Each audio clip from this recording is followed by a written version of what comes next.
రేవంత్ అన్న ఎట్లా చేస్తుంది తెలంగాణలో? బాగానే చేస్తాను ఇప్పటి వరకు అయితే. ఇక ప్రస్తుతం దేవుని దయ వల్ల ఇక పెన్షన్లు పెంచుతా అన్నాడు కదా, మరి పెన్షన్లు 4000 ఇస్తా అన్నాడు, ఇంకా అమలు కాలేదు. సిలిండర్ 500 అన్నాడు, ఇంకా అమలు కాలేదు. 0 బిల్ అన్నాడు, ఇంటి వారికే వస్తుందట, మన కిరాయిలు నోళ్ళం కదా అంటే. అంతే అంటే పెన్షన్లు పెంచలేదు కదా, మరి ఎట్లా అనుకుంటున్నారు? పెంచాడట, ఇంకా టైం పడుతుంది అని అన్నారు. అదే మరి పెంచితే ఎట్లుంటది మరి?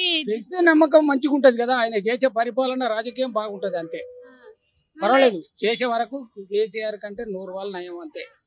ఆడోళ్ళకి ఫ్రీ బస్ పెట్టిండు కదా, బస్సు పెట్టిండు. అది ఎట్లా అనుకుంటున్నాం? అది ఎట్లున్నది, కొంచెం ఒకటి చేసేది ఉంటే మేడం 60 ఏళ్ళు ఉన్న వాళ్ళకు కూడా చేస్తే బాగుంటదని ఆలోచన. అంతే, ఏ బాధ లేదు. అంతే. అంటే ఇప్పుడు గవర్నమెంట్ జాబ్ ఇస్తా అంటున్నాడు కదా, మరి ఇప్పుడు నమ్మకం ఎప్పుడు చెప్పాలి? ఇంకా అమలు అన్ని కేసీఆర్ చేసే పనులు ఉన్నాయి కదా, ఏం చేయాలని ఆలోచిస్తాడు రేవంత్ రెడ్డి సార్. అంటే రైతు బంధు కూడా మొన్న 5 ఎకరాల లోపు ఉన్నోనికే అని అన్నాడు, అది అమలు కాలే. ఇంకా 2 లక్షల రుణమాఫీ చేసిండు పక్కా, అది బరాబరే. అంతే, ఇది చేశాడు. Thank you.